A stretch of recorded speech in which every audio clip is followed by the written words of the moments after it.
तो चलिए हम अपना क्वेश्चन स्टार्ट करते हैं। पूरा 140 क्वेश्चन है। तो पहला क्वेश्चन है, निम्नलिखित में से कौन सा कथन सही है? राखीगढ़ी हरियाणा के जींद जिले के घग्गर नदी पर स्थित है। और दूसरा, इसकी खोज 1969 में सूरज भान ने की थी। तो दोनों के दोनों स्टेटमेंट बिल्कुल सही हैं। राखीगढ़ी हरियाणा के हिसार जिले में स्थित इसे पूर्व हड़प्पा सभ्यता बस्ती स्थल के रूप में जाना जाता है। ये घग्गर नदी के तट पर है और इसकी खोज 1969 में सूरज भान ने की थी। याद करते चलिए। दूसरा है, आलमगीरपुर कहाँ है, किस नदी के किनारे है? तो आलमगीर रोपड़ आरम सतकुस, ये है आपका, ठीक है, इसका आंसर हो जाएगा डी। तो आलमगीरपुर है हिंडन नदी के किनारे उत्तर प्रदेश में, और रोपड़ जो है वो है सतलज के किनारे, और उसके बाद है आमरी जो है सिंधु नदी के किनारे, सुटका को जो है सादी कोर नदी किनारे है। आलमगीर हिंडन और रोपड़ सतलज, और आमिर सिंधु और सुतकाक को जो है सादी कोर नदी पे। तो कोर है तो कोर नदी पे है, तो ऑप्शन हो जाएगा डी। अगला है कथन है, हड़प्पाई स्थलों में कांसे के औजारों में टीन की मात्रा कम होती थी। कारण है, टीन बलूचिस्तान से मंगाया जाता था। इसका दोनों नहीं, मतलब पहला सही दूसरा गलत है। तो यहाँ पर आंसर है, हड़प्पा संस्कृति कांस्य युग की है और अतः ये कांसे के निर्माण और प्रयोग से भली भांति परिचित है। तांबा खेतड़ी राजस्थान की खानी तथा बलूचिस्तान से मंगाया जाता था। टीन अफगानिस्तान से आता था। हड़प्पाई स्थलों से जो कांसे के औजार मिले हैं उनमें टीन की मात्रा कम है, क्योंकि टीन बाहर से मंगाया जाता था। चौथा है, निम्नलिखित में से कौन मनुत्रय के अंतर्गत नहीं आते हैं? तो मनुत्रय के अंतर्गत यास्क नहीं आते हैं, पाणिनि पतंजलि कात्यायन आते हैं। पाणिनि पतंजलि और कात्यायन को क्या बोलते हैं? मुनित्रय। पाणिनि पतंजलि और कात्यायन को मुनित्रय बोलते हैं। यह पाणिनि द्वारा रचित अष्टाध्यायी, पतंजलि द्वारा महाभाष्य और कात्यायन द्वारा वार्तिक लिखा गया है। पांचवा है, कौन सा कथन सही है? मिताक्षरा की रचना 12वीं सदी में हुई थी। इस ग्रंथ के लेखक विज्ञानेश्वर हैं। यह कल्याणी के चालुक्य शासक विक्रमादित्य खष्ट के दरबार में रहते थे। तो सभी के सभी सही है। मिताक्षरा की रचना 12वीं शताब्दी में, इस ग्रंथ के लेखक विज्ञानेश्वर हैं। नेक्स्ट है छठवां, निम्न के कथनों पर विचार कीजिए। गयासुद्दीन तुगलक अलाउद्दीन खिलजी के शासनकाल में कई महत्वपूर्ण अभियानों का अध्यक्ष था, और ये बिल्कुल गलत है। खुसरो शाह को समाप्त करके उसने दिल्ली सिंहासन पर अधिकार किया था, ये भी गलत है। तो नन ऑफ द एबव। नहीं, एक मिनट, सही है। ये अलाउद्दीन खिलजी के शासनकाल में कई महत्वपूर्ण अभियान में भाग लिया था। खुसरो को समाप्त करके उसकी जगह दिल्ली सिंहासन पर अधिकार किया था, बिल्कुल सही है। अगला है, सूची 1 को सूची 2 से मिलान करना है। कुतुब मीनार कब बना था? तो कुतुब मीनार बना था आपका, ये बना था 1206 से 1210 में, और फतेहपुर सीकरी बना था, ये बना था 1556 से 1605 में, और तुगलकाबाद किला कब बना था? तुगलकाबाद किला बना था आपका 1320 से 25 में, अब लाल किला 1648। तो डेट बहुत इंपॉर्टेंट होते हैं। आजकल फैक्चुअल डेटा ज्यादा पूछे जा रहे हैं, तो आपको इसके लिए प्रिपेयर रहना पड़ेगा। तुगलकाबाद 1320 से 25, और फतेहपुर 56 से 1605, और कुतुब मीनार 1206 से 1210 जब इल्तुतमिश था, और ये लाल किला 1200, मतलब कुतुबुद्दीन ऐबक था ना। लाल किला 1648 से बना था।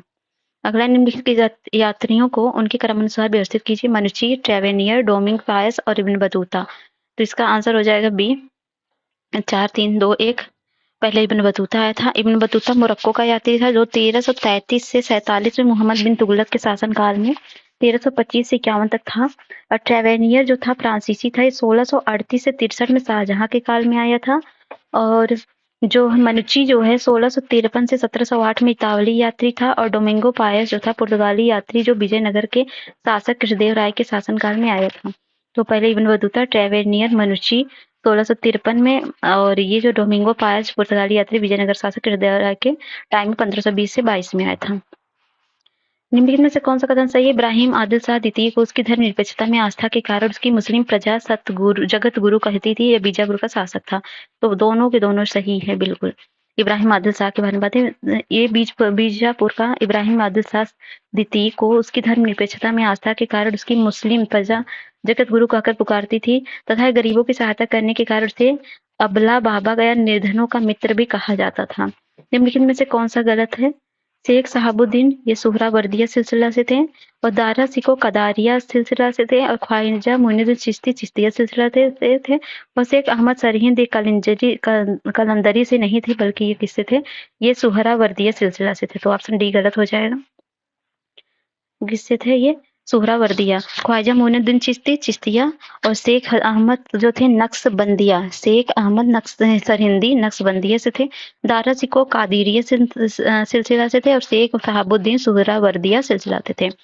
और ये सूची 1 को सूची 2 से मिलान करना है। देवरा का युद्ध कब हुआ था? तो देवरा का जो युद्ध हुआ था वो हुआ था 1532 में। चौसा तो सभी को पता होगा। 1539 में, एक मिनट, हाँ 1539 में हुआ था। और सरहिंद जो हुआ था वो हुआ था 1540 में। कन्नौज का हुआ था 1555 में। तो ऑप्शन हो जाएगा डी। ये है देवरा का युद्ध 1532, चौसा 39, सरहिंद 40, चौसा सरहिंद साथ में होता 1539-40 में, और कन्नौज 1555 में। ठीक है, और ये मिलान करना है। अवध कब सहायक संधि द्वारा ये लोग मिलाए गए थे? तो अवध का मिलान जब हुआ था, अवध जो बना था 1801 में सहायक संधि स्वीकार किया था, और बरार जो था वो कब स्वीकार किया? 1803 में। और हैदराबाद स्वीकार किया था 1798 से 1800 में, और सिंधिया 1804 में। ऑप्शन हो जाएगा सी।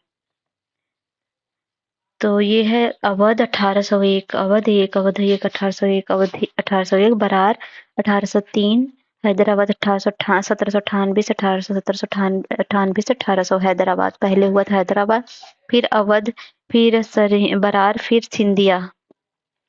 निम्नलिखित में कौन सा सही है? बंगाल का विभाजन, बेंटिंग का, सती प्रथा का अंत कर्जन ने, व्यापकता का सिद्धांत झिल्ली ने, और स्वायत्त शासन रिपन ने। तो ये डी वाला सही है, स्वायत्त शासन रिपन ने। सती प्रथा का अंत कौन किया था? बेंटिंग ने क्या किया था? स्वायत्त शासन लाया था लॉर्ड रिपन।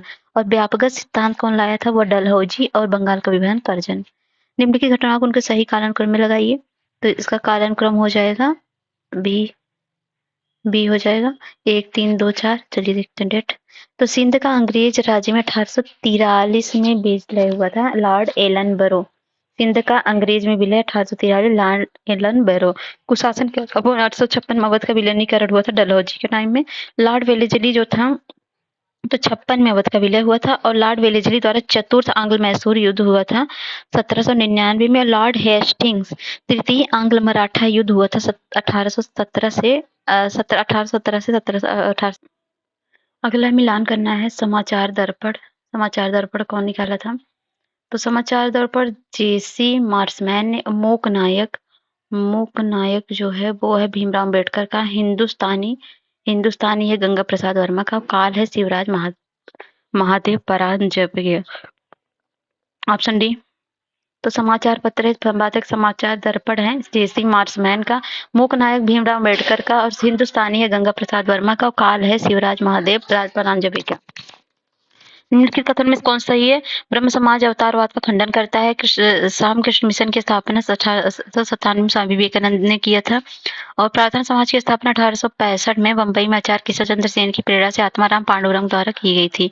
तो इसमें पहला दूसरा सही है। और प्रार्थना समाज की स्थापना ये एक आचार्य केशव इनके द्वारा नहीं हुआ था, बल्कि ये राजाराम मोहन राय द्वारा हुआ था। 20 अगस्त को 1828 को राजाराम मोहन राय ने ब्रह्म समाज की स्थापना की। इसका उद्देश्य से एक ईश्वरवाद की उपासना, मूर्ति पूजा का विरोध, तथा पुरोहितवाद का विरोध तथा अवतारवाद का खंडन था।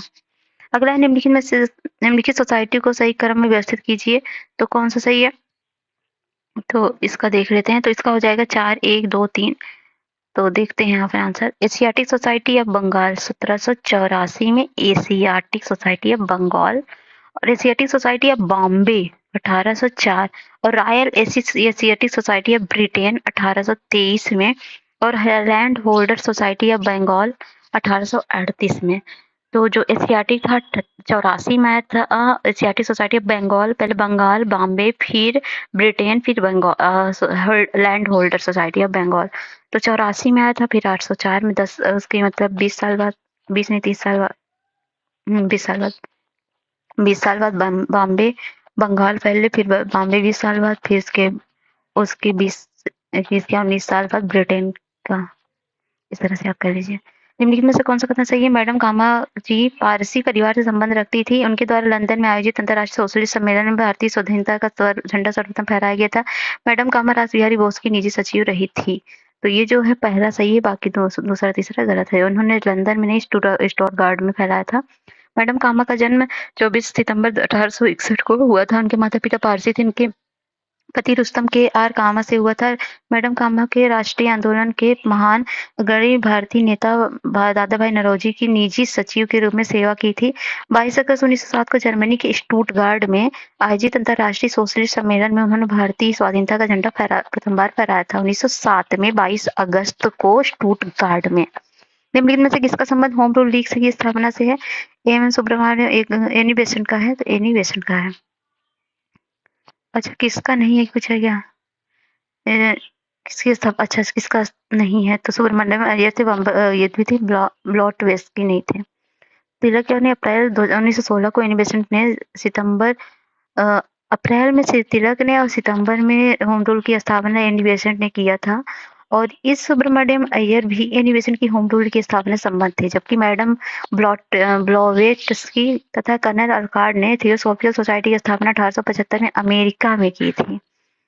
ठीक है। हाजिर उल मुल्क की पदवी ब्रिटिश सरकार द्वारा 1908 में किसे प्रदान की गई? हाजिर उल मुल्क की, तो ये प्रदान की गई ये हकीम अजमल खां को। हकीम अजमल खां ने खिलाफत आंदोलन के दौरान हाजिर उल मुल्क की पदवी त्याग दी। यह पदवी ब्रिटिश सरकार द्वारा 1908 में उन्हें प्रदान की गई थी। निम्नलिखित में से कौन सा कथन सत्य नहीं है? 2001 की जनगणना के अनुसार भारत 28% जनसंख्या शहरों में निवास कर रही थी। 1921 के बाद भारत की जनसंख्या में निरंतर वृद्धि की प्रवृत्ति रही है।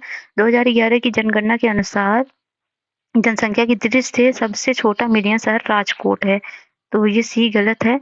तो उसमें सबसे छोटा शहर 2011 की जनगणना के अनुसार गाजियाबाद उत्तर प्रदेश का सबसे घनी आबादी वाला शहर है।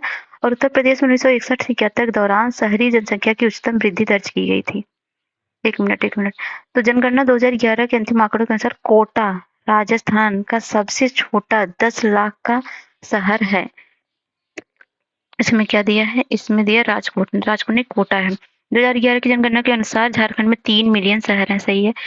तो इनमें में से कौन सा सही है? 2011 की जनगणना के गाजियाबाद उत्तर प्रदेश सबसे घनी आबादी वाला शहर है, तो ये गलत है। उत्तर प्रदेश में 1961 से 71 के दौरान शहरी जनसंख्या में उच्चतम वृद्धि दर्ज की है, तो ये जो है पहला सही है यार, पहला सही है, दूसरा गलत है।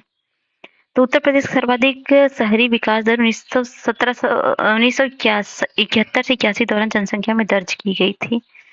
और निम्नलिखित में से जनगणना 2011 के अनुसार जनसंख्या की दृष्टि से दिए गए शहरी समूह के अवरोही क्रम में व्यवस्थित कीजिए। आगरा, मेरठ, वाराणसी, गाजियाबाद। तो जनसंख्या की दृष्टि से शहरी समूह के अवरोही, शहरी समूह सबसे ज्यादा जहां पर हो तो हो जाएगा। सबसे ज्यादा शहरी समूह कहाँ पे है? गाजियाबाद में है, फिर आगरा में है, फिर गाजियाबाद है, सॉरी पहले गाजियाबाद है, फिर आगरा है, फिर वाराणसी, फिर मेरठ है। तो ऑप्शन हो जाएगा बी। जनगणना 2011 के अनुसार जनसंख्या के संदर्भ में दिए गए शहरी समूह का अवरोही क्रम होगा गाजियाबाद, आगरा, वाराणसी, मेरठ। 2011 की जनगणना के अनुसार भारत का सर्वाधिक नगरीकृत राज्य है, भारत का सर्वाधिक नगरीकृत राज्य मिजोरम है। 2011 की जनगणना के आंकड़ों के अनुसार देश के 5 सबसे अधिक शहरी राज्य हैं।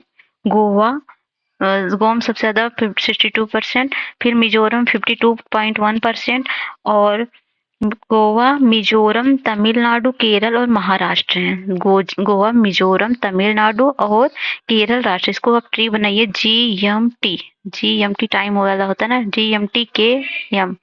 GMT याद कर लीजिए 3 को। तो सिक्किम भारत का सबसे कम शहरी आबादी वाला राज्य है। लक्षद्वीप में सभी केंद्रशासित प्रदेशों में सबसे अधिक आबादी है, तो पहला सही है और दूसरा गलत है। तो सिक्किम भारत का सबसे कम नगरीय जनसंख्या वाला राज्य है और 2011 की जनगणना के अनुसार सिक्किम की शहरी आबादी है 1,53,578 और जबकि लक्षद्वीप है 5,332 में सबसे कम शहरी आबादी वाला सभी केंद्रीय शासित प्रदेशों और राज्यों में है। लक्षद्वीप सबसे कम शहरी आबादी है और सभी केंद्रीय प्रशासित शहरों और राज्यों में। अगला है भारत के अन्य राज्यों की तुलना में केरल में साक्षरता का प्रतिशत सबसे अधिक है। नागालैंड ईसाइयों का उच्चतम प्रतिशत वाला राज्य है।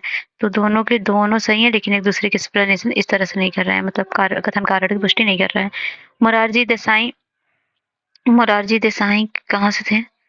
तो मोरारजी देसाई है बैंकिंग संस्थान से, दत्त समिति से कौन से थे? ये थे औद्योगिक लाइसेंस से था। और सीटी कुरियन था दूध क्रांति से, और वांचू समिति था प्रत्यक्ष कर से था। ऑप्शन हो जाएगा ए। तो मोरारजी देसाई बैंकिंग संस्थान, दत्त समिति औद्योगिक लाइसेंस, कुरियन दूध क्रांति और वांचू समिति प्रत्यक्ष कर से थे। निम्नलिखित में से कौन सा सही है? संस्थाएं या मुख्यालय है एडीबी जो है, एडीबी एडीबी जो है, एक मिनट, एडीबी देखते हैं कौन सा सही है। एडीबी का मुख्यालय मनीला में है और आसियान का जकार्ता में। एपे का बैंकॉक नहीं है, दूसरा गलत हो जाएगा, तो ऑप्शन हो जाएगा सी। तो देख लेंगे यहाँ पर एडबी एशियाई विकास बैंक मनीला फिलीपींस में है, और एपेक का है सिंगापुर में। एशिया प्रशांत आर्थिक सहयोग का एपेक का सिंगापुर में है, और आसियान का है जकार्ता इंडोनेशिया में। G15 के बारे में निम्नलिखित में से कौन सा कथन सत्य है? ये विकसित देशों का एक अनौपचारिक मंच है। ये 1989 में बेलग्रेड यूगोस्लाविया में 9वें गुटनिरपेक्ष आंदोलन शिखर सम्मेलन में स्थापित किया गया था। G15 का मुख्यालय जेनेवा स्विट्जरलैंड में स्थित है। तो इसका ऑप्शन हो जाएगा दूसरा, तीसरा सही है, पहला गलत है। तो 15 का समूह G5 जो है विकासशील देशों का एक अनौपचारिक मंच है, औपचारिक नहीं है, अनौपचारिक मंच है। किसका? विकासशील देशों का है। इसकी स्थापना सितंबर 1989 में बेलग्रेड यूगोस्लाविया में 9वें गुटनिरपेक्ष आंदोलन नाम के शिखर सम्मेलन में की गई थी 1989 में। इसका उद्देश्य विश्व के प्रमुख विकासशील देशों के बीच सहयोग को मजबूत करना और तत्कालीन औद्योगिक राष्ट्रों के लिए एक सेतु के रूप में काम करना है। इसका मुख्यालय जेनेवा स्विट्जरलैंड में है। साप्टा के संबंध में निम्नलिखित में से कौन सा सही है? साप्टा दक्षिण एशियाई क्षेत्रीय सहयोग संघ की मुक्त व्यापार अवस्था है। ये समझौता 2000 में लागू हुआ था। तो इसका आंसर पहला केवल सही होगा। पहला साप्टा दक्षिण एशियाई क्षेत्रीय शहरों का संघ की मुक्त व्यापार व्यवस्था है। तो दक्षिण एशियाई मुक्त व्यापार क्षेत्र 2004 में हस्ताक्षरित किए गए थे और 1 जनवरी 2006 को प्रभाव में आए थे। सार्क के सदस्यों ने भीतर आपसी व्यापार और आर्थिक सहयोग को बढ़ावा देने और रखने के समझौते पर हस्ताक्षर किया था। तो ठीक है, साप्टा के बारे में है। सार्क में अफगानिस्तान किस वर्ष शामिल हुआ था? तो वह हुआ था 2007 में। सार्क में 8 देश शामिल हैं। अफगानिस्तान, पाकिस्तान, बांग्लादेश, भूटान, भारत, नेपाल, मालदीव और श्रीलंका है। और अफगानिस्तान 2007 में शामिल हुआ था। तो ठीक है, 8 देश हैं। निम्नलिखित में से कौन सही है? तो है एक उपकर सरकार द्वारा लगाए गए कर पर कर है, और प्रत्यक्ष और अप्रत्यक्ष दोनों तरह के करों पर उपकर लगाया जा सकता है। यह देय कर पर लगाया जाता है, ना कि यौगिक आय कर पर। तो इसका आंसर हो जाएगा सभी के सभी सही है। एक उपकर कर सरकार द्वारा लगाए गए कर पर है। यह प्रत्यक्ष और अप्रत्यक्ष दोनों तरह के करों पर उपकर लगाया जा सकता है। यह देय कर लगाया जाता है, ना कि कर योग्य आय पर। निम्नलिखित में से कौन सा कथन सही है? वैश्विक लिंग अंतर सूचकांक वैश्विक आर्थिक मंच द्वारा तैयार किया जाता है। ये पहली बार 2005 में प्रकाशित हुआ था। केवल पहला सही है। तो ग्लोबल जेंडर गैप इंडेक्स लैंगिक समानता को भारत के लिए बनाया गया है, जिसका प्रकाशन वर्ल्ड इकोनॉमिक फोरम द्वारा किया जाता है। इसकी पहली बार इसको 2006 में प्रकाशित किया गया था, ना कि 2005 में। अगला है निम्नलिखित में कौन सा सही है? भारत 1965 में एशियाई विकास बैंक का संस्थापक सदस्य था। यह 1951 में कोलंबो का संस्थापक सदस्य भी था। तो ऑप्शन केवल दूसरा सही है। तो भारत 1966 में एशियाई विकास बैंक का संस्थापक सदस्य था। 1951 में कोलंबो योजना का संस्थापक सदस्य भी था। 66 में और 51 में कोलंबो योजना का संस्थापक सदस्य था। भारत एशिया प्रशांत आर्थिक सहयोग एपेक और आर्थिक सहयोग और विकास संगठन ओपेक का सदस्य नहीं है। एपेक और ओईसीडी का सदस्य नहीं है भारत। अगस्त 1994 में मौजूदा रुपये की परिवर्तनीयता का मतलब है रुपया केवल तभी मौजूदा लेन देन के लिए विदेशी मुद्रा में परिवर्तनीय है। मुद्रा की परिवर्तनीयता का तात्पर्य एक ऐसी प्रणाली से है जहां किसी देश की मुद्रा विदेशी मुद्रा में परिवर्तनीय हो जाती है और इसके विपरीत। अर्थात अगस्त 1994 में भारतीय रुपये को चालू खाता लेन देन में पूरी तरह से परिवर्तनीय बना दिया गया था। परिवर्तनीय मतलब कन्वर्टिबिलिटी। कथन है मुद्रा का अवमूल्यन आयात को हतोत्साहित करता है। यह विदेशी बाजार में घरेलू निर्यात की प्रतिस्पर्धात्मकता को सुधारता है। तो कथन कारण सही है, कारण कथन की व्याख्या भी कर रहा है। अगला है खंजर अभ्यास भारत और किसके बीच होता है? तो ये होता है भारत और किर्गिस्तान के बीच खंजर अभ्यास। अगला है निम्नलिखित योजना को उनके सही क्रम में व्यवस्थित कीजिए। Digital India mission, Pandit Deendayal स्पर्श योजना, पहल स्कीम, राष्ट्रीय वायुश्री योजना। तो इसका क्रोनोलॉजी हो जाएगा 2143। तो डिजिटल इंडिया मिशन 25 जून को 2015 को और पहल पहल स्कीम 1 जनवरी 2015 को, पंडित दीनदयाल स्पर्श योजना 3 नवंबर 2017 को और राष्ट्रीय वायुश्री योजना 1 अप्रैल 2017 को। राष्ट्रीय जेवलिन दिवस मनाया जाता है। तो अभी नीरज चोपड़ा जब फेंके थे भाला तो 7 अगस्त को। देश को सिंगल यूज प्लास्टिक से मुक्त करने का लक्ष्य किस वर्ष रखा गया? तो वो रखा गया 2022 तक। प्रधानमंत्री नरेंद्र मोदी द्वारा 2022 तक भारत को सिंगल यूज प्लास्टिक से मुक्त करने का लक्ष्य रखा गया है। निम्नलिखित में से कौन सा गलत है? तो कैटमबरी न्यूजीलैंड में है, ये घास के मैदान है और देश है। और पुस्टाज मैक्सिको में नहीं है, पुस्टाज हंगरी में है। प्रेयरी उत्तरी अमेरिका, पंपास दक्षिणी अमेरिका। प्रेयरी उत्तरी और पंपास दक्षिणी में है। तो ये कैडबरी न्यूजीलैंड और पुस्ताग ये हंगरी में है। प्रेयरी कहाँ पर है? उत्तरी अमेरिका, पंपास दक्षिण अमेरिका। कथन एक है, कथन कारण है एशिया महाद्वीप का विस्तार विषुवत रेखा से उत्तरी ध्रुव तक है, जिसमें सभी प्रकार के जलवायु कटिबंध समाहित हैं। तो इसका जो कथन कारण सही है, कारण कथन की व्याख्या भी कर रहा है। और अफ्रीका में सर्वाधिक जनसंख्या वाला देश कौन सा है? तो अफ्रीका में सर्वाधिक जनसंख्या है नाइजीरिया में। अफ्रीका में सर्वाधिक जनसंख्या वाला देश नाइजीरिया है। बीजागोस द्वीप कहाँ पर स्थित है? तो बीजागोस है अटलांटिक महासागर में। निम्नलिखित में से कौन सा युग्म सही सुमेलित नहीं है? खमसिन मिस्र और सेसेंटा एना दक्षिण कैलिफोर्निया, जोंडा एंडीज पर्वत, मिस्टर पोलैंड। तो मिस्टर जो गलत है, मिस्टर पोलैंड में नहीं बल्कि फ्रांस में है और स्पेन में। तो खमसिन मिस्र है, सेंटा एना दक्षिण कैलिफोर्निया में, जोंडा जोंडा एंडीज और मिस्टर राइन नदी घाटी और स्पेन फ्रांस में है। निम्नलिखित कथन में कौन सा सही है? पछुआ पवनें उत्तरी गोलार्ध में उत्तर पश्चिम से दक्षिण पूर्व की ओर बहती हैं। इनका सर्वाधिक विकास दक्षिणी गोलार्ध में होता है। तो बिल्कुल दूसरा सही है। पछुआ पवनें उत्तरी गोलार्ध और उत्तर पश्चिम में नहीं बहती हैं। पछुआ पवनें दोनों गोलार्धों में उपोष्ण वायुदाब कटिबंध 30 डिग्री से 35 डिग्री अक्षांश से उपध्रुवीय निम्न वायुदाब कटिबंध 60 डिग्री से 65 डिग्री अक्षांश की ओर चलने वाली स्थानीय पवनें होती हैं। उत्तरी गोलार्ध में पवनें दक्षिण पश्चिम से उत्तर पूर्व की ओर तथा दक्षिण गोलार्ध में उत्तर पूर्व से दक्षिण पूर्व की ओर बहती हैं। मतलब उत्तरी ध्रुव गोलार्ध रहेगा तो दक्षिण पश्चिम बहेंगी और अगर दक्षिणी गोलार्ध है तो उत्तर पश्चिम बहेंगी, ठीक उल्टा। और दक्षिण पूर्व को बहती हैं। स्थानीय अवरोधों के अभाव कारण पछुआ पवनों का सर्वश्रेष्ठ विकास दक्षिणी गोलार्ध में 40 डिग्री से 65 डिग्री अक्षांशों के मध्य हुआ है। अगला जल संधि ये जोड़ता है, तो ये बहुत इंपॉर्टेंट जल संधि। जिब्राल्टर जल संधि किसको जोड़ती? इसमें से कौन सा सही है? जिब्राल्टर जोड़ती है भूमध्य सागर एवं अटलांटिक महासागर को। तो जिब्रा जोड़ती है भूवा को, भूवा लिख लीजिए, भू अटलांटिक मतलब भूमध्य सागर और अटलांटिक सागर को। जिब्राल्टर भूमध्य सागर, अटलांटिक सागर, ओंटांटो एया तो एडियाटिक सागर को और आयोजियन सागर को जोड़ती है। बेरिंग संधि बेरिंग और चुकची सागर को जोड़ती है। पाक स्टेट बंगाल की खाड़ी और चुकची सागर को जोड़ती है।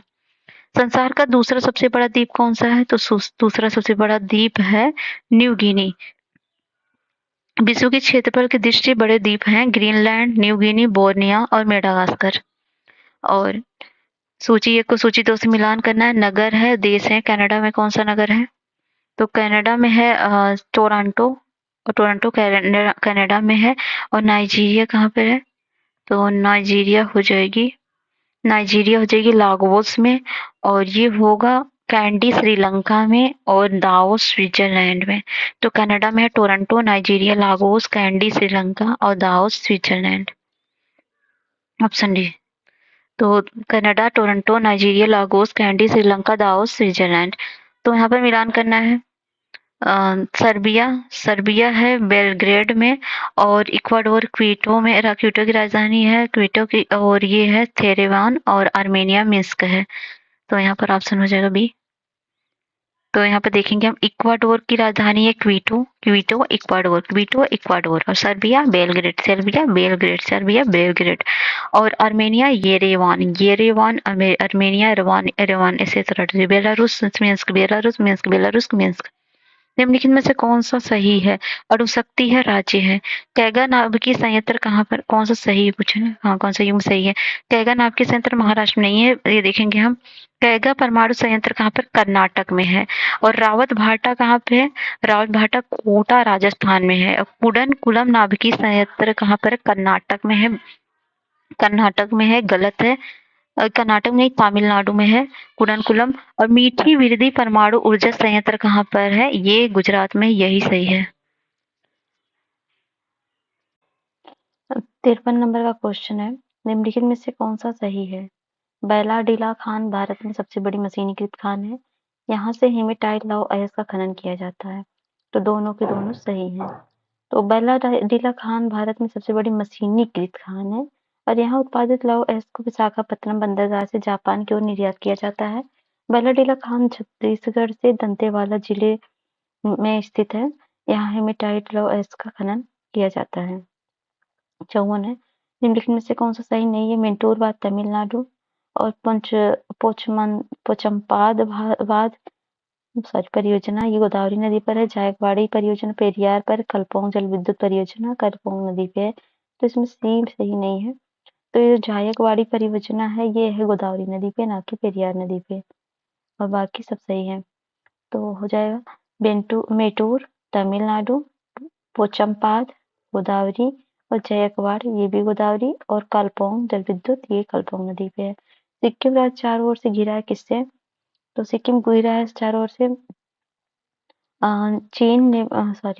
चीन, नेपाल, पश्चिम बंगाल और भूटान से। सिक्किम को स्पर्श करने वाले राज्य हैं 4, चीन, भूटान, पश्चिम बंगाल और नेपाल। डोट्टा बेट्टा चोटी है कहाँ पे? डोट्टा बेट्टा नीलगिरी पे। डोट्टा बेट्टा तमिलनाडु की सबसे ऊंची चोटी है। अनायमुड़ी, मन्नामलाई और मीसा पुलिमला यहाँ से दक्षिण भारत की ओर चौथी सबसे ऊंची चोटी है। इनके ढलानों पर 16 वन पाए जाते हैं। डोट्टा बेट्टा जो है 2637 मीटर ऊंचा नीलगिरी पर्वत की सबसे ऊंची चोटी है। जलप्रपात है, नदी है? ये जलप्रपात है, नदी है। अमृतधारा, अमृतधारा कहाँ पे है? तो अमृतधारा जो है वो हंसदेव पे है। और एक मिनट, हाँ, अमृतधारा हंसदेव पर है। और गोकक जो है, गोकक है घाट प्रभा पे और राहतगढ़ है बीना पे और डूडमा है मच्छकुंड में नदी पर। तो ऑप्शन हो जाएगा ए। तो यहाँ पर है जलप्रपात नदियां हैं अमृतधारा, हंसदेव। अमृत हंस, हंस से याद कर लीजिए, अमृत पीता है। हंस अमृत दाता, गोकक है घाट प्रभा गोक है। और राहतगढ़ बिना मतलब बिना पानी पिए राहत नहीं होता। तो ये हो जाएगा बीना राहत। डूडमा मच्छकुंड, डूडमा एक मछली है, ऐसे कर दीजिए। होकेसर आर्द्रभूमि कहाँ पर है? होकेसर जो है जम्मू कश्मीर में है। होकेसर आर्द्रभूमि जम्मू कश्मीर में स्थित है। धौलागिरी पर्वत शिखर कहाँ पर है? धौलागिरी है नेपाल में। धौलागिरी नेपाल में है और ये कितनी ऊंची है? 8,172। निम्नलिखित में से कौन सा कथन सही है? बॉम्बे हाई तेल देश का सबसे प्रमुख तेल शोधन है, तेल क्षेत्र है जहाँ तेल के कुल तेल उत्पादन का 65% से अधिक तेल प्राप्त किया जाता है। इसकी खोज 1976 में हुई थी। तो ये जो दोनों के दोनों गलत है। तो यहाँ पर क्या है? बॉम्बे हाई तेल क्षेत्र का सबसे प्रमुख क्षेत्र है जहाँ से तेल के कुल उत्पादन का 45% से अधिक तेल प्राप्त होता है। यहाँ मुंबई से 176 किलोमीटर दक्षिण पश्चिम में लगभग 2500 वर्ग किलोमीटर क्षेत्र विस्तृत है। यहाँ के तेल में पेट्रोल केरोसिन मात्रा में अधिक मिलती है। इस तेल के क्षेत्र की खोज 1973 में हुई थी तथा उत्पादन में वर्ष 1976 से प्रारंभ हुआ। प्रोटीन फाइबर का उदाहरण कौन सा है? तो है सिल्क। जो फाइबर हम जानवरों या अन्य प्राकृतिक प्रोटीन स्रोतों से प्राप्त करते हैं उन्हें प्रोटीन फाइबर कहते हैं। और जो इस जानवर से प्राप्त जैसे होते हैं सिल्क, ऊन, अल्पाका, कश्मीरी अंगोरा आदि। मैमथ क्या है? मैमथ है, ये है हाथी। मैमथ एक विशालकाय हाथी सदृश जीव था जो अब विलुप्त हो चुका है। अगला यकृत और पेशी में किस प्रकार ऊर्जा संचित होती है? तो ग्लाइकोजन। ऊर्जा यकृत और मांसपेशियों में ग्लाइकोजन के रूप में संग्रहित होती है। ग्लूकोज हमारी कोशिकाओं के लिए ईंधन का मुख्य स्रोत है।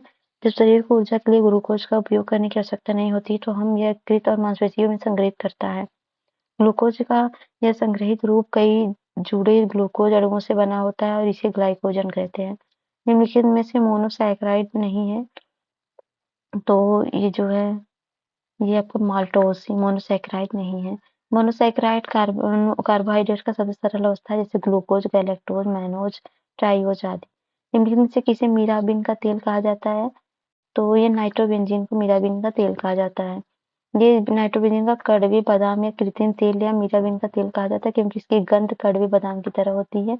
ये हल्का पीला तैलीय तरल होता है, पानी में घुलनशील होता है, लेकिन शराब, बेंजीन और ईथर में घुलनशील होता है। तो ये मिलान करना है एपिनेफ्रिन, थायरोक्सिन। एपिनेफ्रिन जो होता है वो होता है एपिनेफ्रिन एड्रेनालाइन में और अतिग्रंथिता होती है। ये एक्सोथार्मिक गोइटर में T4 है, ट्राई आयोडो थायरोनिन और T4 है थायरॉक्सिन। तो हो जाएगा ऑप्शन ए। ठीक है, T4 ट्राई आयोडोथा थायरोनिन और ये है थायरॉक्सिन है, और ये है एपिनेफ्रिन एड्रेनालाइन में, और ये है हाइपरडिज्म, ये एक्सोथर्मिक गोइटर है। निम्नलिखित में से कौन सूक्ष्म पोषक नहीं है? Zinc, carbon, manganese, molybdenum. तो वो है कार्बन। कार्बन सूक्ष्म नहीं है। तो सूक्ष्म में पोषक तत्व अल्प मात्रा में आवश्यक होते हैं, समूह में होते हैं। इन्हें iron, boron, chlorine, manganese, zinc, copper, molybdenum और निकल होते हैं। इनमें से किस प्रकार की विकिरण में लघुत्तम तरंग दैर्घ्य होती है? तो वो होती है पराबैंगनी अल्ट्रावायलेट रेस में। सबसे ज्यादा किसमें होती है? तो वो होती गामा किरणों में, एक्सरे, पराबैंगनी, अदृश्य और अवरक्त और लघु रेडियो दीर्घ रेडियो तरंगों में। माइकोराशिया उच्च पौधों की जड़ प्रणाली और कवक हाइफे के बीच पारस्परिक सहजीवी का प्रतिनिधित्व करता है। जड़ कोशिका और कवक सीधे पोषक तत्वों को एक दूसरे तक पहुंचाते हैं। दोनों के दोनों सही है। एक उपकरण जिसका उपयोग प्रत्यावर्ती वोल्टेज या करंट सिग्नल की शक्ति की भिन्नता के आयाम को बढ़ाने के लिए किया जाता है, वो है, तो उसको बोलते हैं एम्पलीफायर। तो एम्पलीफायर एक इलेक्ट्रॉनिक उपकरण है जो सिग्नल के वोल्टेज, करंट तथा पावर को बढ़ाता है। एम्पलीफायरों का उपयोग वायरलेस संचार और प्रसारण और सभी प्रकार के ऑडियो उपकरणों में किया जाता है। लेंस और रेटिना के बीच के स्थान जेली जैसी परिदृश्य पारदर्शी पदार्थ से भरा होता है, जिसे कहते हैं, इसको बोलते हैं नेत्र कछाप, द विटेरियस ह्यूमर। अगला उपकरण है, खोजकर्ता है, आविष्कारक है। तो मोटरसाइकिल के आविष्कारक कौन है? मोटरसाइकिल का डैमलर, सही है। और इसमें से कौन सा गलत है, ये जानना है। तो इसमें जो गलत है, माइक्रोस्कोप का जॉनसन है, सही है। मशीन गन का क्रिस्टोफर कॉकरेल नहीं है। मशीन गन के कौन है? मशीन गन के सर जेम्स पास्कल पास पाकल पाकल ने जेम्स पाकल ने किया था। और प्रिंटिंग प्रेस गुटेनबर्ग, सही है। अगला है, निम्नलिखित में से कौन सा गलत है? प्राकृतिक वर्ग सिद्धांत के प्रतिपादक डार्विन है। हिपेरिन नामक प्रोटीन के युग्मक में नहीं पाई जाती। हिपेरिन प्रोटीन पाई जाती है लीवर में। हिपेरिन लीवर में पाई जाती है, ना कि यहाँ पे। और ये हाइड्रोफोबिया रोग होता है विषाणु से। और रसायन विज्ञान का जनक कौन है? लेवोजियर। अगला है, निम्नलिखित में से कौन सही है? नीला, लाल, हरा माने सफेद होगा। क्या किसके लिए है? ये नीला प्लस लाल प्लस हरा, सफेद माइनस कर देंगे इसमें, हरा लाल माइनस नीला, तो क्या होगा? इसका हो जाएगा ऑप्शन ए, नीला लाल हरा माइनस सफेद। अगला है 75वां है, स्वतंत्र और निष्पक्ष तरीके से संसद और राज्यमंडल के चुनाव कराने की शक्ति एक स्वतंत्र निकाय यानी चुनाव आयोग को दी गई है। भारत के मुख्य चुनाव आयुक्त तो भारत के मुख्य न्यायाधीश द्वारा उनके कार्यकाल से हटाया जा सकता है। तो ये जो पहला तो सही है, दूसरा गलत है। ठीक है, और भारत का चुनाव आयुक्त भारत में संघ और राज्य चुनाव प्रक्रियाओं में प्रसारित करने के लिए जिम्मेदार एक स्वायत्त संवैधानिक प्राधिकरण है। ये निकाय भारत में लोकसभा, राज्यसभा, विधानसभाओं और देश में राष्ट्रपति और उपराष्ट्रपति कार्यालयों का चुनाव का संचालन करता है। मुख्य चुनाव आयुक्त को राष्ट्रपति द्वारा संसद के दोनों सदनों से विशेष बहुमत की संकल्पना के आधार पर साबित कदाचार या क्षमता के आधार पर हटाया जा सकता है। संसद के सदस्यों की अयोग्यता के संबंध में विवादों का फैसला किसके द्वारा किया जाता है? चुनाव आयोग, गवर्नर, राष्ट्रपति, उच्च न्यायालय। तो ये राष्ट्रपति द्वारा किया जाता है। ईवीएम का पूर्ण फुल फॉर्म है early voting movement, sorry early कहाँ से है, इलेक्ट्रॉनिक वोटिंग मशीन। अगला है कौन सा अनुच्छेद प्राथमिक स्तर पर मातृभाषा में शिक्षा की सुविधा से संबंधित है? तो वो है आर्टिकल 350 ए। तो है 350 ए निर्देश देता है कि प्रत्येक राज्य और स्थानीय प्राधिकरण का प्रयास होगा कि भाषाएं अल्प समूहों से संबंधित बच्चों को शिक्षा के प्राथमिक स्तर पर मातृभाषा में शिक्षा के लिए पर्याप्त सुविधाएं प्रदान करें। अगला है भारत की राजभाषा संबंधित प्रावधान में संशोधन किया जा सकता है। तो कितने से? तो साधारण बहुमत से। भारत की राजभाषा संबंधित तो संसद अपने सदस्यों के साधारण बहुमत से संविधान के तहत भारत की राजभाषा पर प्रावधान में संशोधन कर सकती है। 8वीं अनुसूची और संवैधानिक प्रावधान भारतीय संविधान का भाग जो है 17 के अनुच्छेद 343, 391 अधिकार रूप से भाषाओं संबंधित है। दल बदल विरोधी अधिनियम कब पारित किया गया था? तो ये पारित किया गया 15 फरवरी 1985 को। तो इस बिल को 15 फरवरी 1985 को राष्ट्रपति की मंजूरी मिली और 18 मार्च 1985 को यह अधिनियम प्रभावी रूप से 52वें संविधान संशोधन के माध्यम से 13वें दल बदल विरोधी कानून रूप में पारित हो गया। कब ये हुआ? 18 मार्च 1985 को प्रभावी हुआ, 15 मार्च को ये मंजूरी मिली थी। 15 फरवरी को मार्च में प्रभावित होगा 85 में। अगला है कौन सा सुमेलित है? 371 ग नागालैंड और 371 ज ये है, मतलब यहाँ पे देखते हैं हिंदी तो ये इसमें केवल 371 ये अरुणाचल प्रदेश का है, ये सही है, बाकी गलत है। तो 371 जो जी है ये मणिपुर से ABC, हाँ सी जो है वो मणिपुर से है और जो जी मतलब देख लीजिए यहाँ पे जय झा जैसा कर दिया है। ज जो है अरुणाचल प्रदेश से, झ मिजोरम से, ड जो है कर्नाटक से। ठीक है। नीति कटौती प्रस्ताव जो है वो कब मांगी जाती है? तो ये हो जाएगा ऑप्शन 3। नीति कटौती मांग की राशि घटाकर 1 रुपए, सांकेतिक में मांग की राशि जो है थोड़ी ये जो है मांग की राशि को 100 रुपए से कम कर दी जाती है और आर्थिक कटौती में क्या किया जाता है? मांग की राशि को निर्धारित तक कम कर दिया जाता है। ठीक है, 100 रुपए नहीं 100 रुपए से कम की जाती है। सांकेतिक में मांग की राशि 100 रुपए से कम की जाती है। आर्थिक कटौती में मांग की राशि को निर्दिष्ट राशि तक कम कर दी जाएगी और नीति में मांग की राशि घटाकर 1 रुपए की जाती है।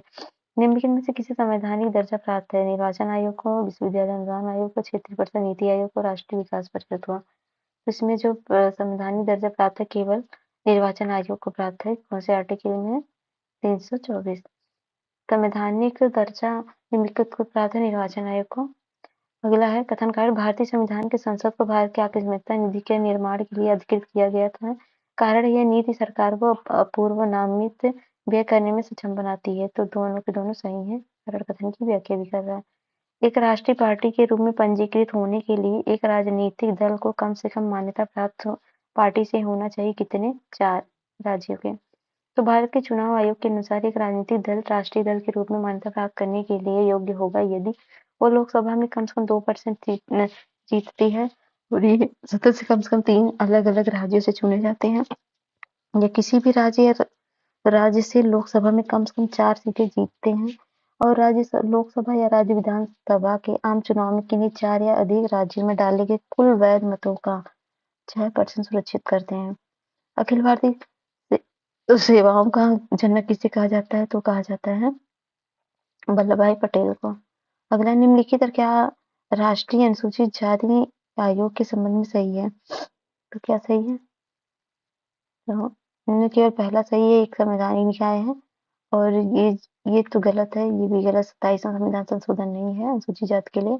तो राष्ट्रीय अनुसूचित जाति आयोग एक संवैधानिक निकाय है और यह भारतीय संविधान के अनुच्छेद 338 से संबंधित है और 89th अमेंडमेंट एक्ट अधिनियम 2003 द्वारा राष्ट्रीय अनुसूचित जाति अनुसूचित जनजाति को 2 भागों में विभाजन कर दिया गया है। अब इनके नाम क्रमशः अनुसूचित जाति 338 और अनुसूचित जनजाति 338 होंगे। इनकी नियुक्ति राष्ट्रपति द्वारा की जाएगी। निम्नलिखित में से कौन गलत है? एक संविधान संशोधन जीएसटी का है और 102 संविधान संशोधन एनसीवीसी का है, 103 है ईडब्ल्यूएस का, 104 है एनसीएस का, 104 जो है वो किसका है, लोकसभा और राज्यसभा में एंग्लो इंडियन समुदाय के लिए आरक्षित सीटों को हटा दिया जाना। तो ऑप्शन डी गलत है। महाराष्ट्र में लोकायुक्त संस्था की स्थापना किस वर्ष हुई थी? महाराष्ट्र में हुई थी 1971 में। लोकपाल और लोकायुक्त अधिनियम 2013 के अधिनियम से बहुत पहले ही कई राज्यों ने अपने ही लोकायुक्तों की संस्था स्थापित कर ली थी। लोकायुक्त की संस्था की स्थापना सबसे पहले महाराष्ट्र में 1971 में हुई थी। हालांकि उड़ीसा में 1970 में अधिनियम पारित किया गया था, लेकिन 1983 में लागू हुआ था। गोविंद रघुनाथ दत्ते द्वारा उत्तर प्रदेश से निकलने वाला पहला हिंदी दैनिक पत्र कौन सा था? तो वह था बनारस अखबार। उत्तर प्रदेश से निकलने वाला पहला हिंदी दैनिक पत्र बनारस अखबार 1945 में गोविंद रघुनाथ दत्ते द्वारा निकला था। अगला है निम्नलिखित में से कौन एक सम्मिलित नहीं है? सूर्यकांत त्रिपाठी, निराला, अनामिका, महादेवी वर्मा, हठीमहर। तो महादेवी वर्मा का नीरजा है, ना कि हठीमहर है, तो ये गलत हो जाएगा, ये सम्मिलित नहीं है।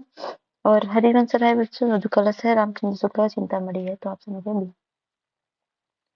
निम्नलिखित में से कौन सम्मिलित है? सही, तो सही सम्मिलित कौन सा है? तो इसमें केवल डी सही सम्मिलित है। मलिक मोहम्मद जैसी का जन्म अमेठी में हुआ था। तो कबीर का जन्म वाराणसी में हुआ था, तुलसी का जन्म चित्रकूट में हुआ था, सूरदास का मथुरा में हुआ था, मलिक मोहम्मद जैसी का अमेठी में। तो ये प्रमुख नगर है, प्राचीन नगर है। तो रामनगर किसका नाम था? रामग्राम। रामग्राम ये जो है गोरखपुर का है, सही है। इसमें से गलत कौन सा? तो ब्रह्मवर्त ये भदोही का नहीं है, बल्कि ये कानपुर का है। नहीं नहीं, भदोही ब्रह्मवर्त जो है ये है बिठूर का, और कान्हापुर का कानपुर था, बलवंतपुर बालरामपुर का। अगला निम्नलिखित में से कौन सा गलत है? हींग नगरी हाथरस, मिनी खजुराहो कहाँ पर? हापुड़ में नहीं, मिनी खजुराहो गणेश बाग कार्बी में। और जैनी लोगों की काशी हस्तिनापुर में, अमरूद नगरी प्रयागराज यहाँ पर है, मिनी खजुराहो गणेश बाग कार्बी में है। अगला है हाजी जमातुल्लाह की मजार कहाँ स्थित है? भदोही, अलीगढ़, शाहजहांपुर, रामपुर। तो वह है रामपुर। हाजी जामतुल्लाह की मजार रामपुर में स्थित है। सुहेलवा वन्य जीव विहार कहाँ स्थित है? तो सुहेलवा श्रावस्ती में है, सुहेलवा वन्य जीव अभ्यारण्य। लोक नृत्य है और क्षेत्र है। ख्याल नृत्य कहाँ का है? तो कौन सा सही इसमें? तो इसमें ठेड़िया नृत्य अवध क्षेत्र का है। और ख्याल नृत्य कहाँ का है? ख्याल नृत्य बुंदेलखंड का है। और चरकुला नृत्य है ब्रज क्षेत्र का। और उसके बाद सैरा नृत्य है सोनभद्र का, और ठेड़िया है अवध का। सैरा सोनभद्र और सेड़िया नृत्य अवध का। सूची एक को सूची दो से मिलान करना है। श्रृंगी रामपुर मेला कहाँ लगता है? तो श्रृंगी रामपुर मेला लगता है ये फर्रुखाबाद में। और सैयद सलार मेला कहाँ लगता है? ये बहराइच में लगता है। सीकरी मेला कहाँ लगता है? सीकरी बदायूं और सीकरी मोदी नगर। और कोकोरा बदायूं, ऑप्शन हो जाएगा बी। तो सैयद सलार मेला बहराइच में, ककोरा मेला बदायूं में, सीकरी मोदी नगर में, श्रीगी राम मेला फर्रुखाबाद में। निम्नलिखित में से कौन सा गलत है? लोकगीत है, संबंधित है। तो ये हो जाएगा ये विदेशिया, ये पश्चिम क्षेत्र संबंधित है, ये गलत है। और सावनी जो है अवध क्षेत्र, रसिया ब्रज क्षेत्र से, पामारा बुंदेलखंड से, सही है। तो ये बंदेसिया पूर्वांचल का है लोकगीत, और रसिया ब्रज क्षेत्र का, पमारा बुंदेली, सावनी अवध का है। निम्नलिखित में कौन सही सम्मिलित है? तो मुमताज खान सितार वादक, ये गलत है। तो इलियास खां जो है सितार वादक, ये सही है। मुमताज खान शहनाई वादक है। और शंभुनाथ मिश्र ये सारंगी वादक है। और मोदू खां जो है ये है मोदू खां तबला वादक है। मुमताज शहनाई, इलियास सितार, मोदू तबला, शंभू सारंगी। सबसे कम मुस्लिम आबादी वाला जिला कौन सा है? तो सबसे कम मुस्लिम ललितपुर में है। और उत्तर प्रदेश की कुल कार्यशील आबादी में मुख्यतः सीमांत कितने परसेंट है? सीमांत किसान है लगभग 57 से 28%। ये 57 नहीं है, ये 67 पे जाएंगे हम, 67 से 32%। उत्तर प्रदेश में कुल आबादी का मुख्य सीमांत कामगार 2011 की जनगणना के अनुसार 67.8 से 32.2% है। प्रधानमंत्री कृषि योजना की शुरुआत की गई थी, तो वह की गई थी 2015 में। और अटल भूजल योजना के संबंध में कथन में कौन सही है? इसे 25 दिसंबर 2018 को लॉन्च किया गया था। ये तो गलत है, दोनों के दोनों गलत है। ये केंद्र प्रायोजित योजना है, ये भी गलत है, या भारत सरकार ये भी तो ये भी गलत है। अटल भूजल योजना का शुभारंभ 25 दिसंबर 2019 को हुआ था। ये केंद्रीय क्षेत्र की योजना है। ये जल शक्ति मंत्रालय के अंतर्गत ही है। योजना की लागत का आधा हिस्सा सरकार द्वारा वहन किया जाएगा, जबकि अन्य आधा विश्व बैंक द्वारा सृजित रूप से शोधित किया जाएगा। इस कार्यक्रम का उद्देश्य स्थानीय स्तर पर लोगों की भागीदारी के साथ भूजल संसाधनों के पुनर्भरण पर जोर देना और भूजल संसाधनों के दोहन में सुधार करना है। 105 है, निम्नलिखित में से कौन सा कथन सही है? उन क्षेत्रों में जहाँ किसान केवल सब्जी में ही विशेषज्ञ होते हैं, उन्हें खेती से को ट्रक खेती के रूप में जाना जाता है। प्रमुख ट्रक खेती कैलिफोर्निया, टेक्सास और फ्लोरिडा में, तो ये दोनों के दोनों सही हैं। तो निम्नलिखित में से कौन सा गलत है? तो इसमें चांदी फाइबर क्रांति कपास की है, गुलाबी झींगा मछली की और काली पेट्रोलियम की, भूरी क्रांति उर्वरक की है। तो भूरी क्रांति चमड़ा उद्योग और कोको का है, तो इसमें डी जो है गलत है।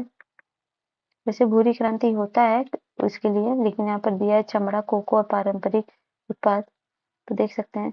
निम्नलिखित में से कौन सा कथन सही है? नाबार्ड भारत में कृषि विकास के लिए एक सर्वोच्च बैंक है। यह 5वीं योजना के दौरान स्थापित किया गया था। इसकी स्थापना शिवरंजन समिति की संस्तुति पर किया गया था। तो इसमें जो सही है वो पहला तो गलत है, दूसरा तीसरा सही है, ऑप्शन हो जाएगा बी। ठीक है, नहीं बी नहीं होगा, सॉरी, केवल पहला सही है, बी मतलब मैंने बता दिया दोनों गलत है। ठीक है, नाबार्ड भारत में कृषि विकास की एक शीर्ष बैंक है। इसकी स्थापना 1982 में 6वीं योजना के दौरान हुई थी। इसकी स्थापना शिवरामन समिति की सिफारिश पर हुई थी। बीमारी ये फसल है, कर्नल बंट है, कौन सा गलत है बताना है। कर्नल बंट है गेहूं का, भूरा स्पॉट धान का, अर्गत बाजरा का, फाइलोडी मूंगफली का। तो फाइलोडी मूंगफली का नहीं होता है, फाइलोडी किसका होता है? फाइलोडिक सीसम में होता है, तिल या सीसम में। अगला निम्नलिखित में से कौन सा कथन सही है? जैविक ऑक्सीजन की मांग जल प्रदूषण के मापन की मुख्य इकाई है। बीओडी जितना बड़ा होगा पानी का संक्रमण उतना ही अधिक होगा। तो ये जो सही है दोनों के दोनों ऑप्शन सबके सही हैं। और नेक्स्ट है निम्नलिखित में से कौन गलत है? मिट्टी बचाओ आंदोलन मैसूर कर्नाटक में शुरू किया गया था। यह 1977 में टावर हाइड्रो पावर प्रोजेक्ट के निर्माण के खिलाफ है। तो ऑप्शन ए केवल सही है। मिट्टी बचाओ आंदोलन मध्य प्रदेश के होशंगाबाद में शुरू हुआ था और इसमें गलत ही पूछा है। और ये स्थित तवा बांध के पानी से कई गांव के लिए मुश्किल पैदा हो रही थी, जिसकी लवणता से कृषि योग्य मिट्टी दलदल होती जा रही थी। जल भराव कारण किसानों को खेती करने में समस्याएं आ रही थी। अगला दिवस है और ये है विश्व जल दिवस कब मनाया जाता है? तो मनाया जाता है विश्व जल दिवस, विश्व जल दिवस मनाया जाता है विश्व जल दिवस 31 अक्टूबर को। विश्व वानिकी दिवस मनाया जाता है 21 मार्च को। पृथ्वी दिवस 22 पृथ्वी दिवस मनाया जाता है 22 अप्रैल को और विश्व नगर दिवस 22 मार्च को। Option B. यहाँ पर विश्व जल मैंने गलत कर दिया क्या? चलो इसको गलत करते हैं, यहाँ पर लिखते हैं। तो विश्व जल दिवस 22 मार्च को है। विश्व वानिकी 21 मार्च को है। पहले वन लगाएंगे फिर उसको जल भरेंगे, फिर 21 मार्च 22 मार्च हो गया। और फिर पृथ्वी अप्रैल में, फिर पृथ्वी 22 अप्रैल को है। 22 मार्च को जल दिवस है विश्व और पृथ्वी दिवस है 22 अप्रैल को। और विश्व नगर दिवस है 31 अक्टूबर को। जैव निम्नीकरण प्रदूषण एस्बेस्टस पॉलीथीन पेशाब कांच, तो प्रदूषक निम्नीकरण है, तो यह पेशाब। अगला इस श्रृंखला के आगे कौन सा होगा? तो इस श्रृंखला के आगे होगा आपका 1/8। तो देख लीजिए 1/2 1/4 तो उसका दुगना 8, यहाँ पर 1/2 जोड़ा गया है। अगला है एक परीक्षा में एक उम्मीदवार को सही उत्तर के लिए 2 अंक और गलत उत्तर के लिए 1 अंक मिलता है। तो उसने 100 प्रश्नों के उत्तर देकर 80 अंक प्राप्त करने में कितने उत्तर सही किए? तो लगभग 60। यहाँ पर देख सकते हैं यक्स है और यक्स टू, तो इसका गुणा भाग करेंगे सब 60 आ जाएगा। 12 वर्षीय आलोका अपनी भाई पीयूष से 3 गुना बड़ी है। आलोका की आयु कितनी होगी जब पीयूष से उससे 2 गुना होगा? तो उसकी आयु 16 वर्ष होगी। तो पीयूष की आयु 3 गुना मतलब इतना है 4 वर्ष। और 4 वर्ष बाद पीयूष की आयु कितनी होगी? 8 वर्ष होगी और उसकी 4 वर्ष बाद आलोका की आयु होगी 12 3 4 16 वर्ष। 200 व्यक्तियों से 90 व्यक्ति चाय पसंद करते हैं, जबकि 108 व्यक्ति कॉफी पसंद करते हैं। 45 व्यक्ति चाय और कॉफी दोनों पसंद करने में, चाय न कॉफी पसंद करने वाले कितने हैं? तो हो जाएंगे 47। तो हाँ इस तरह का ग्राफ बनाएंगे हम। फिर ना तो चाय ना तो कॉफी पीने वाले व्यक्तियों की संख्या निकालेंगे। ये सब जोड़ के हो जाएगा 200। 200 माइनस हो जाएगा 45, ये कर दें जोड़ के इसमें 200 में से इतना घटाएंगे 47 आ जाएगा। किन विकल्पों का चयन कीजिए जो नीचे दिए गए शब्दों में तार्किक और अर्थपूर्ण क्रम में दर्शाते हैं। कोड, वायुमंडल, ब्रह्मांड, सतह, आकाशगंगा। तो उसका हो जाएगा, पहले आपका होगा कोड, क्रोड होगा, फिर सतह होगा, फिर वायुमंडल होगा, फिर आपका आकाशगंगा होगा, फिर ब्रह्मांड होगा। कोड, सतह, वायुमंडल, आकाशगंगा, ब्रह्मांड। अगला है दिए गए विकल्पों में से वह संख्या चुनिए जो निम्नलिखित में प्रश्नवाचक चिन्ह के स्थान पर आ सकती है। 3, 11, 31, 59, 31। इसका आंसर हो जाएगा 323, 223। तो यहाँ पर 8 जोड़ा गया है, फिर इसके बीच में 20 का अंतर है, फिर 38 का अंतर है, फिर 62 का, फिर इसको करने के बाद इन दोनों के बीच इतना अंतर है, इतना अंतर है, निकाल सकते हैं। एक निश्चित कोड भाषा में रोबस्ट को 61 रुपए में कुटबद्ध किया जाता है, तो उस भाषा में फॉर्चूनेट को कैसे व्यक्त किया जाएगा, तो उसको किया जाएगा 114। ठीक है, तो यहाँ पर पूरे अंक को जोड़ा गया है, पूरे अंक को, पूरे अंक का अपोजिट जोड़ा गया है। अगला, उस शब्द का चयन कीजिए जो अन्य से भिन्न है। तो अन्य से भिन्न क्या है इसमें? अन्य से भिन्न इसमें मुर्गी है, सांप, स्वान, मगरमच्छ, ये सब रेप्टाइल्स है। अगला है एक 6 पुस्तकों में ABCDEF को एक पार्श्व में एक एक कर रखा जाता है। B, C और नीले आवरण की और अन्य पुस्तकें लाल आवरण की हैं। केवल D और F नई पुस्तकें हैं और शेष सभी पुरानी ABCD कानूनी रिपोर्ट है और अन्य गजेटियर हैं। कौन सी पुस्तक नई लाल आवरण वाली होगी? तो उसमें जो होगी डी होगी। यहाँ पे पुरानी एक साइड लिखेंगे, पुरानी नई सब कुछ लिख के देख लीजिए, कर लीजिएगा। नीचे दिए गए कौन सी आकृति x के स्थान पर आती है? तो x के स्थान पर आ जाएगी, ये 9 आ जाएगा। देख लीजिएगा करके, यहाँ पर किया हुआ है, सोल्यूशन ये रहा। और ए बी के ससुर हैं जो कि सी की माँ है, और डी ई की माँ है जो एफ और सी का पिता है। ए ई से किस प्रकार संबंधित है? तो ये तो उसका पिता है। यहाँ पर बनाया गया फिगर देख लीजिए। एक लड़का मंच प्रदर्शन कर रहा है, उसकी ओर इशारा करते हुए एक लड़के के पिता के बगल में बैठे हुए दर्शकों में से एक आदमी ने कहा, वह औरत उसके पति का बेटा है जो मेरी पत्नी के ससुर की बहू है। मंच पर प्रदर्शन करने वाले लड़के के उस आदमी से क्या संबंध है? तो उस आदमी से चाचा का संबंध है। यहाँ पर दिया गया है, ससुर है, फिर बहू है, औरत है, पत्नी है, सब कुछ है, फिर बेटा है इसका, फिर चाचा है। भारत की किस शार्ट फिल्म ने ऑस्कर 2023 में बेस्ट डॉक्यूमेंट्री शार्ट फिल्म का पुरस्कार जीता? तो वह थी द एलिफेंट व्हिस्पर्स। अगला है निम्नलिखित में से कौन सा देश संघर्ष योजना अभ्यास मेजबानी कर रहा है? तो संघर्ष वो कर रहा है अमेरिका। अगला है निम्नलिखित में से किस मंत्रालय ने सामर्थ्य योजना संबंधित है? तो वह संबंधित है कपड़ा मंत्रालय। Scheme for capacity building in textile sector. अगला है भारत और बांग्लादेश में मैत्री पाइपलाइन की लंबाई कितनी है? तो वह है 131.50 किलोमीटर। और निम्नलिखित में से किस अंतरिक्ष एजेंसी द्वारा पहला क्लाउड निर्मित प्रदर्शन उपग्रह जीनस 1 लॉन्च किया गया? तो किया गया इसरो द्वारा। नेक्स्ट है भारत और किस देश द्वारा संयुक्त रूप से विकसित एयर लॉन्च या अनमैन्ड एरियल व्हीकल के एक प्रोटोटाइप उड़ान परीक्षण किए जाने की संभावना है? तो वह है अमेरिका से। अगला है हाल ही में वर्ल्ड हैप्पीनेस रिपोर्ट 2023 में भारत की रैंकिंग क्या है? तो है 126। और ये कौन रिलीज करता है? तो ये करता है इंटरनेशनल डे ऑफ हैप्पीनेस के दिन रिलीज होता है वर्ल्ड हैप्पीनेस रिपोर्ट। और ये वर्ल्ड हैप्पीनेस रिपोर्ट संयुक्त राष्ट्र सतत विकास समाधान नेटवर्क मतलब UN sustainable development tradition network द्वारा प्रकाशित किया जाता है। एबल पुरस्कार किस क्षेत्र में दिया जाता है? तो एबल दिया जाता है गणित के क्षेत्र में। तो एक दिया जाता है, इस और में 7.7 मिलियन नॉर्वेजियन क्रोनर की राशि दी जाती है। हाल ही में चर्चा में होपी किस देश में रहने वाले लोगों का एक जातीय समूह है? तो वह अमेरिका में। होपी अमेरिका में रहने वाले एक जातीय समूह है। हाल ही में एरिजोना संयुक्त राज्य अमेरिका में स्थित एक स्थल और अमेरिकी राष्ट्र के होपी मूल के निवासियों के लिए पवित्र स्मारक और स्थल स्थल से सम्मानित किया गया है। शील्ड को ब्लैक मेसा को प्रदान किया जाने वाला होपी मूल के लोगों का एक संगठन है। शील्ड का उद्देश्य विश्व भर में जनता को जल और स्वदेशी मिश्र पवित्र स्थलों के महत्व तथा सांस्कृतिक ऐतिहासिक स्मृति के अधिकार के बारे में जागरूकता को मदद करना है। भारत की semi high speed Vande Bharat express train पहली महिला लोको पायलट कौन बन गई हैं? तो बनी गई हैं सुरेखा यादव। किस कंपनी ने LLM नामक एक नया AI लैंग्वेज जनरेटर लॉन्च किया है? तो वह है मेटा।